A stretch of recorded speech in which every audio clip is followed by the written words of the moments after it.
From Barboursville to Milton and all over eastern Cabell County, there's a lot going on in the Cabell Midland School District. Our series features the stories of local business owners, difference makers, and events. I'm Brody Nash, and this is Midland Minutes.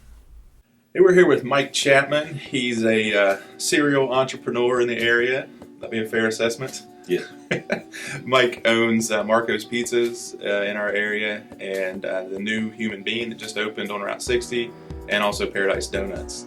So we're going to talk to Mike about that and kind of his journey through that, and what he does that may be a little different than some of the other companies that are doing the same thing.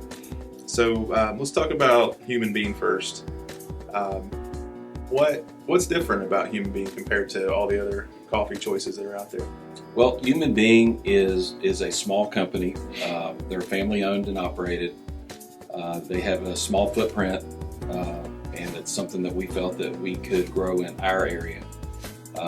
We modeled it from the way they do it out west and brought it here. So Human Being started in Oregon, right? Yes. In the 90s, and it's kind of coming east now, and you're helping with that. So Yes. What's your plan for that? Well, we plan to open at least 4 to 6 additional units in the area over the next 2 to 3 years. We hope to have 1 more this year, and then at least 2 the next couple of years.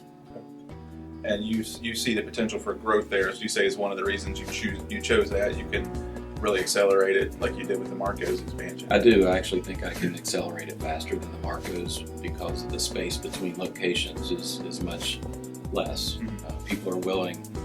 Coffee is all about convenience, and where pizza is more of a delivery, carry-out type of thing. This is a convenience factor for our customers, so we can put units closer together. Okay, that makes sense. And speaking of convenience, you guys have a pretty unique setup there. It's a dual drive-through.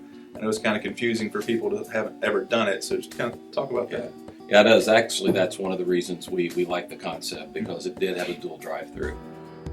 First day we were open, a lot of customers were confused and thought you had to order at one window and pick up at the other. So the line would back up and then the other line would be empty. But we're educating our customers, and after 2 weeks now, they've got it, and they're able to hit it and get in and get out quick. So Mike, other than the drive-through, there's also a walk-up window there, which is pretty convenient. If somebody, say, they're on the bus or they're just in the area, they don't have to drive through, right? That's correct. Yeah, it's with the dual drive-through, and then if the lines are backed up, or again you don't have a vehicle, you can just walk up to the window, place your order, and when the warmer months come, we'll have some place for you to sit down outside and enjoy your beverage or your sandwich. Yeah, Mike tells me that the mango smoothies are the way to go if you don't drink coffee. Like I don't drink coffee. I really like your chai lattes. Those are delicious. If you're looking for a hot drink, there's a frozen hot chocolate too. Frozen right? hot chocolate. That looks really good. I'll have to try that. But you also do some food items as well, right? We do. We have 3 different breakfast sandwiches. We have muffin tops, biscotti, we have oatmeal, and we have cookies. Like I said, I've tried the chai latte. Really enjoyed it. Even the chocolate-covered espresso beans that they put on top. Those are good. I don't like coffee, but I really like that. It was a cool touch. Every drink gets one on top, right? It does. Yeah, that's pretty neat. And they sell them by the bag. I didn't know They do. that. $4 a bag. $4 a bag. There you go. Get your coffee bean fix. Yeah. Believe it or not, that's been one of the most positive comments that we've received about the coffee beans, the candied coffee beans. So not just drinks, and it's not just coffee. There's lots of non-coffee options if you don't drink coffee. I was doing a little reading on Human Being, and it seems like even your sourcing is a little different than some of the others. You're in countries like Indonesia and the Sumatra area. You're in Costa Rica and Colombia and lots of places. And just talk a little bit about that and how that's a different process. Well, we purchase from 12 different countries around the world. The difference between a Human Being and a lot of the other competitors is we don't buy through a third-party wholesaler. We buy direct from the farmers. We pay a premium price for a premium product, which allows more money to be kept in that local economy for the betterment of that community. You mentioned premium product. Talk about the decaf and how it's a little different than most. Well, the main difference is it doesn't have any additives or it's chemicals, right? Yeah, no additives or chemicals.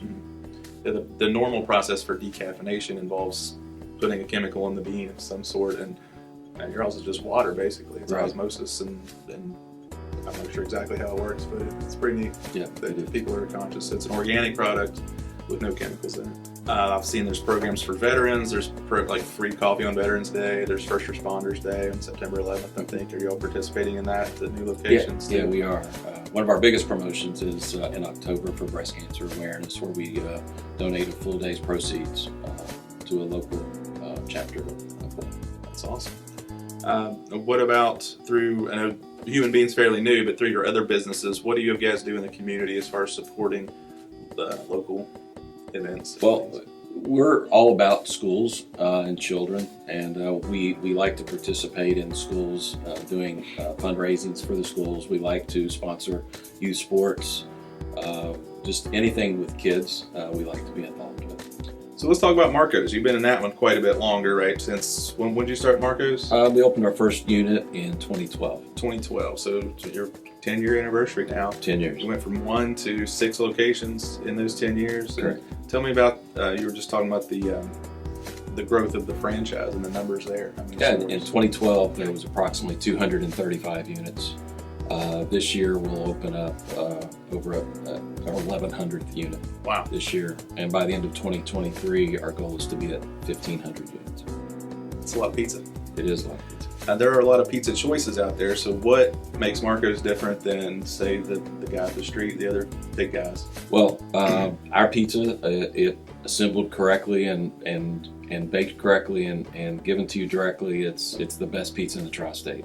All of our ingredients are fresh, our meats have no fillers, our vegetables are all cut fresh. Our cheese is a 3-cheese blend. It's fresh, never frozen. Dough's made fresh in the store every day. Our tomato sauce is a special hybrid tomato that is grown specifically for Marco's Pizza franchisees. And so you put all that together and you've got a really fresh, and we don't skimp on the ingredients either. So. Well, not only can you get your drinks and your pizza from Mike's Enterprises, but you can also get donuts. You guys have a Paradise Donuts location. Tell us a little bit about that, what goes on there. Well, how we got started in the donut business was one of our Marco's Pizza had a fairly large footprint, and we were looking to expand into another concept and utilize the space without infringing on the competitiveness of the pizza industry. Right.